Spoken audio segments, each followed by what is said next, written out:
ఉంటే ఉండండి, పోతే పొండి. ఒకటే మాటిగా ఒక్క ఊకే లొల్లొద్దిగా. ఉంటే ఉండురు, పిక్తే పిగురని అంటున్నారు ఎవరు మాజీ ముఖ్యమంత్రి కేసీఆర్. ఎవరిని ఉద్దేశించి? ఆ పార్టీ నాయకులను ఉద్దేశించి, ఆ పార్టీ ఎమ్మెల్యేలు, మాజీ ఎమ్మెల్యేలని, మాజీ ఎంపీలని ఉద్దేశించి ఆయన మాట్లాడుతున్నటువంటి మాటలు. అటో కాలు ఇటో కాలు వేస్తానంటే కుదరదు. సోషల్ మీడియాలో డ్రామాలు ఇక్కడ పనిచేయవు. అందరూ పార్టీ లైన్కు కట్టుబడి పనిచేయాల్సిందే. అలా ఉండకపోతే సిట్టింగ్లకు కూడా సీట్లు ఇవ్వను. బీఆర్ఎస్ నేతలకు కేసీఆర్ గట్టి హెచ్చరిక. పార్టీ ఆవిర్భావ దినోత్సవం సందర్భంగా రాష్ట్ర కార్యవర్గ ముఖ్యులతో సమావేశం. కొందరు ఎమ్మెల్యేల తీరుపైన తీవ్ర అసంతృప్తి. రాష్ట్ర కమిటీ మినహా అన్ని స్థాయిల కమిటీలు రద్దు. ఒక స్టేట్ కమిటీ ఉందట, మిగతా జిల్లా కమిటీలు ఇంకో కమిటీ అన్ని కమిటీలు రద్దు చేసిరట. త్వరలో కొత్తవి ఏర్పాటు చేస్తాం. ఏర్పాటు బాధ్యతను కేటీఆర్కి అప్పచెప్తున్నాం. అయిపోయాయి. గోవింద మంగళం. నీ చేతులైనా ఉండేమన్నా నువ్వేమన్నా నడిపించగలిగితే కొంత వేరేగా ఉంటుండే. ఇప్పుడు ఆయన చేతిలో అప్పచెప్తే ఆయన పనితరం జనానికి తెలిసిందేనా, మీ పార్టీ కార్యకర్తలకు నాయకులకు తెలిసిందేనా. తేజస్వి సూర్య ఒక పెద్ద వెధవ. పార్లమెంట్లో తెలంగాణపై అడ్డగోలుగా మాట్లాడిండు. అయినా కాంగ్రెస్ వెధవలు అడ్డుకోలే. మన వాళ్ళు ఉంటే రణరంగం సృష్టించే వాళ్ళట. అబ్బో, ఎంత పెద్దదో, ఎంత పెద్ద రణరంగం. బిడ్డను చంపి బిడ్డను వేరు చేసిరని ఒక మాట మాట్లాడండి ప్రధానమంత్రి గతంలో. అప్పుడు మీ ఎంపీలు ఉన్నారు కదా, 2018 ఎలక్షన్లకు ముందే కదా. మరి ఏ పార్టీ రణరంగం సృష్టించినావు ఈ రాష్ట్రంలో?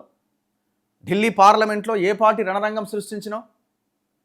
ఇప్పుడు ఎట్లాగో లేము కాబట్టి మాట అంటే అయిపోద్ది, అంతే కదా. ఆనాడు మీకున్న మెజారిటీ ఎంపీలు ఏ తెలంగాణ సమస్య మీద, ఆంధ్రప్రదేశ్ పునర్విభజన చట్టంలో ఉన్న హక్కుల కోసం ఏమి కొట్లాడి ఏం సాధించినారు చెప్పండి. 2023 ఎలక్షన్లో కూడా గదే చెప్తారు, కేంద్రం ఇయ్యకపాయ్. ఆ ఇవ్వడం కోసం, కనీసం సాధించడం కోసం నువ్వు చేసిన పని ఏందో చెప్పవైతివి. ప్రధానమంత్రి తెలంగాణకు వస్తే కనీసం కలవకపోతివి. కనీసం తెలంగాణకు ప్రధానమంత్రి వస్తే కలవకపోతివి. ఆనాడు నేనేంది కలిసేదంటివి. మాకు మస్తు పైసలు ఉన్నాయి, మేమే ఖర్చు పెట్టుకుంటా, నువ్వేంది నాకు ఇచ్చేదంటివి. పార్టీ నేతలు, ఎమ్మెల్యేలు పార్టీ లైన్కు కట్టుబడి ఉండాల్సిందే. ఇతర పార్టీల వైపు చూస్తూ అటోకాలు ఇటోకాలు అన్న చందంగా వ్యవహరించొద్దని బీఆర్ఎస్ అధినేత మాజీ సీఎం కేసీఆర్ స్పష్టం చేశారు. పార్టీలో ఉండదలుచుకుంటే ఉండండి, లేదంటే మీకు నచ్చిన పార్టీలోకి వెళ్ళండి. అంతేకాని అటోకాలు ఇటోకాలు వేస్తామంటే కుదరదు. సోషల్ మీడియాలో మీరు వేసే డ్రామాలు ఇక్కడ పనిచేయవు. పార్టీ కోసం, ప్రజల కోసం పనిచేయండి. ఇష్టం వచ్చినట్టు చేస్తామంటే ఇకపైన మీ ఆటలు సాగవు అని ఘాటుగా హెచ్చరించారు. బీఆర్ఎస్ ఆవిర్భావ దినోత్సవం సందర్భంగా మరి ఇది ఎమ్మెల్యేలు, మాజీ ఎమ్మెల్యేలు అంతా లైట్ తీసుకున్నారా లేకపోతే ఏమన్నా సీరియస్గా తీసుకున్నారా? తెలంగాణ భవన్లో పార్టీ రాష్ట్ర కార్యవర్గ ముఖ్యులతో కేసీఆర్ సమావేశమయ్యారు. తాజా రాజకీయ పరిస్థితులు, పార్టీ పటిష్టతకు చేపట్టాల్సిన కార్యాచరణ తదితర అంశాలపైన ఆయన చర్చించారు. ఈ సందర్భంగా ఫిరాయింపులపైన, కొందరు పార్టీ ఎమ్మెల్యేల తీరుపైన ఆయన తీవ్ర అసంతృప్తి వ్యక్తం చేసినట్టు సమాచారం. పార్టీ క్రమశిక్షణకు కట్టుబడి ఉంటే ఉండండి, లేకపోతే వెళ్ళిపోండి. కప్పదాటు వ్యవహారాల్ని సహించేది లేదంటూ హెచ్చరికలు జారీ చేశారు. ఇప్పుడు మీరు చెప్పిన విద్యనే కదా, మీరు నేర్పించిన విద్యనే కదా అందరు ఎమ్మెల్యేలకు, తెలంగాణలో ఉన్న రాజకీయ నాయకులకి. మీరు మాట్లాడే మాటలైనా లేకపోతే మీ చేతలైనా గతంలో మొత్తం అన్ని పార్టీలను మీ దాంట్లో కలుపుకుంటుంది. ఇప్పుడు వచ్చిన ఆయన కూడా అదే పని చేస్తున్నాడు. ఇప్పుడు లీడర్లకు కూడా గదే నేర్పించిన కదా, ఏడ అధికారం ఉంటే ఏడ పచ్చగుంటే గాడు ఉండాలి రవై, అధికారం లేని దగ్గర మనకేం పని అని చెప్పి నువ్వు అందరిని అట్లే తయారు చేసినావు. అట్లనే తయారవుతారు కదా. మరి ఇప్పుడు కొత్తగా మళ్ళీ నువ్వు బయటకు వచ్చి ఇప్పుడు అట్టెట్టబోతారు అని నీ పార్టీకి నష్టం జరుగుతున్నప్పుడు నువ్వు ఆ మాట మాట్లాడితే ఎట్లా? రాజకీయాలు చేస్తే ఎప్పుడు ఒకే లైన్ ఉండాలి కదా. మీరు అంటున్నారు కదా పార్టీ లైన్ అని, మరి ఒక నాయకుడు కూడా ఒక లైన్ ఉండాలి కదా. ఆ లైన్ ప్రకారం ఒక పెద్ద నాయకుడిగా, ఒక పెద్ద మనిషిగా మీరు ఆ లైన్ వాళ్ళకి నేర్పించాలి కదా. మీరు నేర్పించేది ఎట్లా వింటారు మీరే తప్పు చేసినప్పుడు? పార్టీ లైన్లో పనిచేయకపోతే సిట్టింగ్లకు కూడా సీట్లు ఇచ్చేది లేదు. మీ నియోజకవర్గాల పరిధిలో మరొకరికి టికెట్ ఇస్తా జాగ్రత్త అని చెప్పినట్టు బీఆర్ఎస్ వర్గాలు వెల్లడించాయి. వాళ్ళు ఏమనుకుంటారో తెలుసా? నువ్వు ఇచ్చినావు, లేకపోతే లేదు, ఇంకో పార్టీ లేదా, ఇంకో కథ లేదా, ఇంకో కథ లేదా అనుకుంటారు వాళ్ళు. ఇదే పని ఇప్పుడు ఇంతే ఆగ్రహం వ్యక్తం చేసే పని, ఇదే పరిస్థితి 2023 ఎలక్షన్లకు ముందు ఒక 30-40 స్థానాలు మార్చి ఉంటే రిజల్ట్ ఎట్లుండేది? అట్లీస్ట్ మీరు అధికారానికి దగ్గరగా ఏమొస్తారో పక్కన పెడితే వచ్చే అవకాశమే ఉండొచ్చేమో. ఇంకా కొన్ని సీట్లు పెరగడానికి అవకాశం ఉండే కదా, ఇంకా బలమైన పాత్ర పోషించడానికి మీకు అవకాశం ఉండే కదా ప్రధాన ప్రతిపక్షంగా. ఆనాడు అందరూ మొత్తుకున్నారు, మీ పార్టీ వాళ్ళు కూడా ఒక 30-40 టికెట్లు మార్చాయా బాబు, మొత్తం అంతా లంగలు తయారైపోయారు, మొత్తం నియోజకవర్గాల్ని దోసుక తిన్నారని. మరి ఆనాడు ఎందుకు వినలే? ఆనాడు అధికార అహంకారంతో వినలే.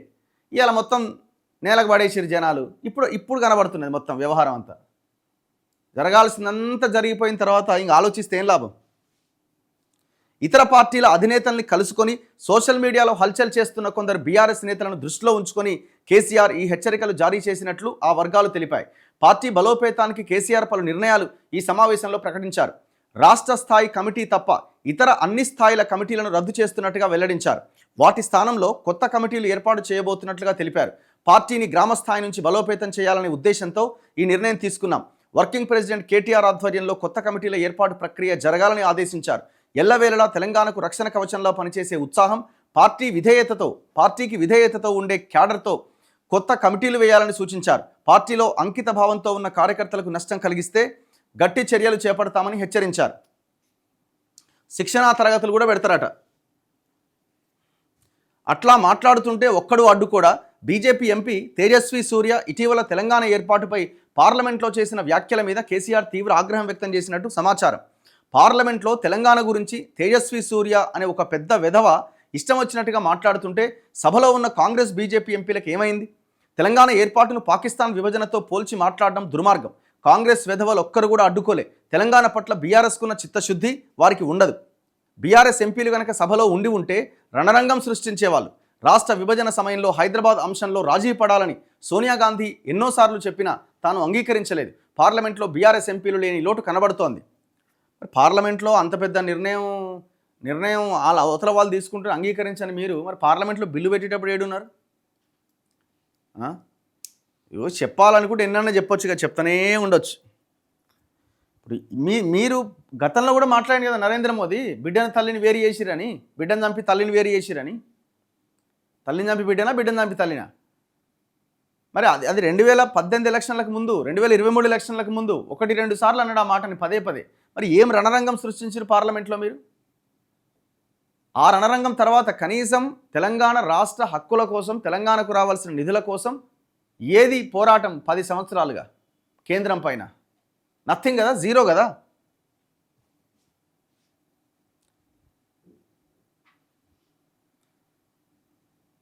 ఇండ్ల కూల్చివేతల్లో రాష్ట్రం నెంబర్ 1. రాష్ట్రంలో రైతుల పరిస్థితి దిగజారిపోయిందని, రాష్ట్ర ప్రభుత్వానికి ధాన్యం కొనడం చేత కావట్లేదని విమర్శించారు. తెలంగాణను బీఆర్ఎస్ హయాంలో అభివృద్ధిలో అగ్రస్థానంలో నిలిపితే కాంగ్రెస్ ప్రభుత్వం అరాచకాల్లో, భూముల కబ్జాల్లో, ఇండ్ల కూల్చివేతల్లో నెంబర్ 1గా మారుస్తుందన్నారు. సేమ్ నువ్వు చేసినట్టే చేస్తుండు. నీ జుట్లకెళ్ళిండు కదా ఆయన. నీ నోరు, నీ ఆలోచన విధానము ఏమాత్రం తీసిపోకుండా అంతకు 10 రెట్ల వేగంతో రేవంత్ రెడ్డి పనిచేస్తున్నాడు. సేమ్ నీలాగనే.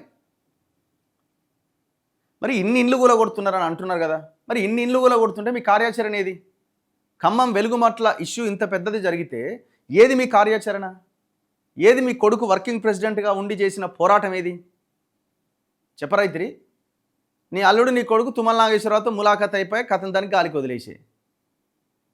ఏంది మీరు చేసింది ఏంది? ఆడ అందులున్న ఆ వెలుగుమట్లలో అంబేద్కర్ భవన్లో ఉన్న వాళ్ళకి భోజనాలు పెట్టిరు. ఎవడా? పువ్వాడ అజయ్ కుమార్ బయటకు వచ్చి ఏమైనా పోరాటం చేసిందా? స్ట్రీట్ ఫైట్ చేసిందా? లేదు.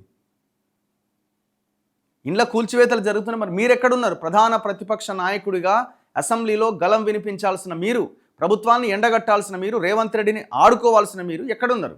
ఎందుకు అసెంబ్లీకి రాలే? ఈ ఇంటర్నల్ మీటింగ్లలో మాట్లాడితే ఏమొస్తుందండి? జనం మధ్యలోకి వచ్చి మాట్లాడాలి, అసెంబ్లీలో మాట్లాడాలి. పక్క రాష్ట్రాల ప్రజలు 125 అడుగుల అంబేద్కర్ విగ్రహాన్ని చూసేందుకు వస్తుంటే ఈ ప్రభుత్వానికి విగ్రహం ఆవరణలోని గేట్లు కూడా తీయడం చేత కావట్లేదు అని ఎద్దేవా చేశారు. ఇది చండాలమైన చిల్లర ప్రభుత్వం అని కేసీఆర్ అసహనం వ్యక్తం చేశారు. అప్పుడు మీరు ఏం చేయాల్సి ఉండే? మీరు అదే మీ ఇంటిగా నుంచి బయలుదేరి ర్యాలీగా వచ్చి అదే 125 అడుగుల అంబేద్కర్ విగ్రహానికి నివాళి అర్పించడానికి రావాల్సి ఉండే. వచ్చిరా? అప్పుడు ఏమవుతుంది? ఆ ఇష్యూ అనేది ప్రజలకు తెలుస్తుంది. ప్రభుత్వాన్ని మీరు ఎండగట్టినట్టు అవుతుంది. ప్రజల కోసం మీరు పోరాటం చేసినట్టు అవుతుంది. అంబేద్కర్ అభిమానుల కోసం, అంబేద్కరిస్టుల కోసం మీరు బయటకు వచ్చిరి, దేశ ప్రజల కోసం వచ్చిరని అర్థమవుతుంది. మీరు బయటకు వచ్చిరా? పోనీ అధికారం పోయిన తర్వాత, అధికారానికి ముందు తర్వాత ఏనాడన్నా అంబేద్కర్ విగ్రహానికి దండేసిన, ఫోటో వేసిన ఆలోచన మీకు ఉండేనా? ఇప్పుడున్నదా? మీరు అవతలోని మనం తిడుతున్నప్పుడు మనదేంది, మన లైన్ ఏందనేది మనకు ఒకటి ఉండాలి కదా. ఇది చండాలమైన చిల్లర ప్రభుత్వం అని కేసీఆర్ అసహనం వ్యక్తం చేశారు. ఈ కార్యక్రమంలో పాల్గొనేందుకు కేసీఆర్ సోమవారం ఎర్రవల్లిలోని తన వ్యవసాయ క్షేత్రం నుంచి హైదరాబాద్కు రోడ్డు మార్గంలో వచ్చారు. మరోవైపు తెలంగాణ రాష్ట్ర సేన పేరిట కవిత కొత్త పార్టీని ప్రకటించిన నేపథ్యంలో బీఆర్ఎస్ను బలోపేతం చేసేందుకు కేసీఆర్ చర్యలు చేపట్టారని, ఈ విధంగా కవిత దెబ్బకు కేసీఆర్ దిగొచ్చారంటూ సోషల్ మీడియాలో ప్రచారం జరిగింది. అట్లేముండదాడ, ఆ వాళ్ళది ఆల్రెడీ బిఫోర్ ప్రోగ్రామే అది. ఆయన ఏం బయటకు వచ్చి ఏమైనా యుద్ధం చేసిండా? ఆ ఇంటర్నల్ ప్రోగ్రాంలో ఆయన ఆ నాయకులకి కొంత దిశానిర్దేశం చేసి అది మాట్లాడే ప్రయత్నం చేసిండు. అది లేకపోయి ఉంటే అసలు రాకపోవును ఆయన. సింపుల్ అంతే. కవిత పార్టీకి ఆయన రావడానికి ఏం సంబంధం?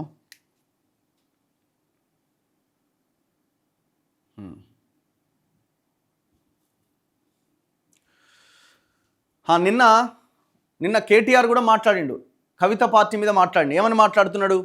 కొత్త పార్టీలు వస్తుంటాయి పోతుంటాయి, కవిత పార్టీ టీఆర్ఎస్పై కేటీఆర్ పరోక్ష వ్యాఖ్యలు. అడిగిరు ఎవరో జర్నలిస్ట్, ఏమేం సార్ మరి మీ చెల్లె పార్టీ పెట్టింది ఏంది సంగతి అంటే, చాలా పార్టీలు వస్తుంటాయి చాలా పార్టీలు పోతుంటాయి. ఈ రాష్ట్రంలో ఉమ్మడి ఆంధ్రప్రదేశ్లో, తెలంగాణ ఆంధ్రప్రదేశ్లో ఒకటి తెలుగుదేశం ఒకటి బీఆర్ఎస్. అప్పుడు బీఆర్ఎస్, అప్పుడు టీఆర్ఎస్, ఇప్పుడు బీఆర్ఎస్. మేము తప్ప ఇంకెవరున్నారు ఈ రాష్ట్రంలో? మస్తుగా వస్తుంటాయి పోతుంటాయని చెల్లెని ఇట్లా తీసి అవతల పడేసినట్టు మాట్లాడిండు. ఆమె మొన్న ఏమన్నది? కేసీఆర్ ఇంత దారుణంగా మాట్లాడడం ఏంది? సరే మా అన్న కేటీఆర్ మాట్లాడడం అంటే తెలివి తక్కువడు కాబట్టి మాట్లాడి ఉంటాడు అని చాలా ఇజ్జత్ తీసేలాగా మాట్లాడింది. దానికి మరి ఈయన కౌంటర్ ఇవ్వాలి కదా. మరి ఈయన కౌంటర్ ఇవ్వకపోగా లైట్ తీసుకున్నాడు. మరి కౌంటర్ ఎందుకు ఇస్తలేడు? పుసుక్కుని ఆయన కౌంటర్ ఇస్తే ఇంకా రెచ్చిపోతుంది. ఇంకా రెచ్చిపోయి ఇంకేమేం చెప్తుందో అని ఇప్పుడు వాళ్ళంతా సైలెంట్గా ఉన్నారు. ఇప్పుడు హరీష్ రావు మాట్లాడకపోవడానికైనా, కేటీఆర్ మాట్లాడకపోవడానికైనా ఇప్పుడు ఆమెకు అన్నీ తెలుసు కదా, అక్కడ జరిగిన వ్యవహారాలు ఏంది వాళ్ళు కూడా చెప్పొచ్చు కవిత గురించి, కానీ చెప్పరు. ఎందుకంటే వీళ్ళ ముగ్గురికి పోటీ పెడితే కవితనే గెలుస్తుంది. ఈ ముగ్గురికి పోటీ పెడితే కవితే గెలుస్తుంది. మాటల రూపకంగానైనా, విరుచుకుపడే దాంట్లో అయినా, ఏ రకంగానైనా. ఇదంతా లొల్లి ఎందుకని ఆయన మళ్ళీ ఇలా రాయేసుడు ఎందుకని వాళ్ళు సైలెంట్గా ఉన్నారు, మాట్లాడతలేరు. అందుకే తెలంగాణలో ఇప్పటి వరకు చాలా పార్టీలు వచ్చాయి, ఇప్పుడు అవి ఎక్కడున్నాయి? కొత్త పార్టీలు వస్తుంటాయి పోతుంటాయి, వాటి గురించి ఆలోచించాల్సిన పని లేదు అని బీఆర్ఎస్ వర్కింగ్ ప్రెసిడెంట్ కేటీఆర్ అన్నారు. తెలంగాణ రాష్ట్ర సేన పేరిట ఏర్పాటు చేసిన కొత్త పార్టీపై ఆయన ఈ విధంగా పరోక్షంగా వ్యాఖ్యానించారు. కేసీఆర్ మన మనిషి కాదు మర మనిషి అంటూ కవిత చేసిన వ్యాఖ్యలపై స్పందిస్తూ, కేసీఆర్ గురించి చాలామంది చాలా మాట్లాడుతుంటారు, వాటిని పట్టించుకోవద్దు. ప్రాంతీయ పార్టీల్లో ఎక్కువ కాలంగా ఉనికిలో ఉన్నవి టీడీపీ, ఆ తర్వాత బీఆర్ఎస్ పార్టీలని చెప్పారు. పార్టీ పునర్వ్యవస్థీకరణ తదితర అంశాలపై కేసీఆర్ దిశానిర్దేశం చేశారు. తెలంగాణ ఆవిర్భావాన్ని పాకిస్తాన్ ఏర్పాటుతో పోలుస్తూ పార్లమెంట్లో బీజేపీ ఎంపీ తేజస్వి సూర్య మాట్లాడిన మాటలను సమావేశం తీవ్రంగా ఖండించింది. తమపైన విషం చిమ్మడం, వ్యక్తిగత దూషణలు చేయడం తప్ప ముఖ్యమంత్రి రేవంత్ రెడ్డికి మరొక పని చేతకాదని కేటీఆర్ విమర్శించారు. బీఆర్ఎస్ పార్టీకి ఎక్స్పైరీ అయిపోయిందని మాట్లాడుతున్నారు. అసలు కాంగ్రెస్ పార్టీ చెతికిలబడి ఎన్నేళ్లైందో చెప్పాలని ఎద్దేవా చేశారు. మీడియాతో చిట్చాట్ పేరిట ముఖ్యమంత్రి టైంపాస్ మాటలు మాట్లాడుతుంటారు. దిగజారుడు మాటలు మానుకుంటే మంచిది, లీకులు ఇవ్వడం ఎందుకు? ధైర్యం ఉంటే బయటకు వచ్చి మాట్లాడాలి అని సవాల్ విసిరిరట. ఇప్పుడు ఈయన కూడా అంటుండు కదా, తేజస్వి సూర్య ఎపిసోడ్ ఎంపీలు లేరు కాబట్టి మీరు పార్లమెంట్లో కొట్లాడలేకపోయారని మీరు అంటున్నారు కదా. చలో, మరి గ్రౌండ్లో స్ట్రీట్లో ఏం ఫైట్ చేసిరు? స్ట్రీట్ ఫైట్ ఏమైనా చేసిరా? ఢిల్లీలో ఏమైనా పోరాటం చేసిరా? రోడ్డు మీదకి వచ్చిరో, జంతర్ మంతర్ దగ్గర ధర్నా చేసిరా? బీజేపీ ఆఫీస్ని ఏమైనా ముట్టడించే ప్రయత్నం చేసిరా? ఈడేమైనా చేసిరా? ఎవరో 4 కార్యకర్తలు పోయి బీజేపీ ఆఫీస్ ముట్టడానికి ఒక చిన్నది ఏదో ప్లాన్ చేసిరు. కేటీఆర్ బయలుదేరాలి కదా వర్కింగ్ ప్రెసిడెంట్గా, హరీష్ రావు బయలుదేరాలి, కేసీఆర్ బయలుదేరాలా? ఏది మీ ప్రోగ్రామ్ ఏది? ఆయన అన్నది 10 రోజుల కింద ఇప్పుడు మాట్లాడుతున్నారు దాని గురించి. అది కూడా ఒక మీటింగ్ జరుగుతున్న సందర్భం ఒకటి వచ్చింది కాబట్టి మాట్లాడుతున్నారు, లేకపోతే అది కూడా గంతే.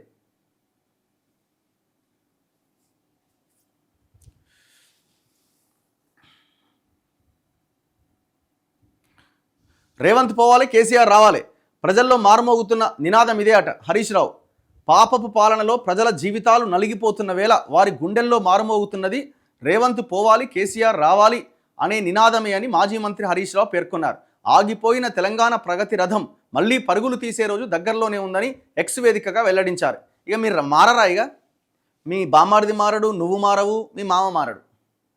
10 ఏళ్ళు అద్భుతాలు చేసినాం, 10 ఏళ్ళు అద్భుతాలు చేసినాం, 10 ఏళ్ళు అద్భుతాలు చేసినాం.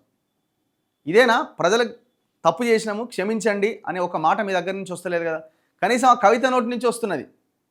ఆమె అనడానికి మళ్ళీ వేరే రీజన్ ఉందనుకోండి, అధికారం ఆలోచన తప్ప ఇంకోటి ఏం లేదనుకోండి, కనీసం ఆ మాటల్లో మాట్లాడాలి కదా వీళ్ళు. ఇదయ్యా ఇక టీఆర్ఎస్ వాళ్ళది కేసీఆర్ వీళ్ళకి సంబంధించిన వ్యవహారం.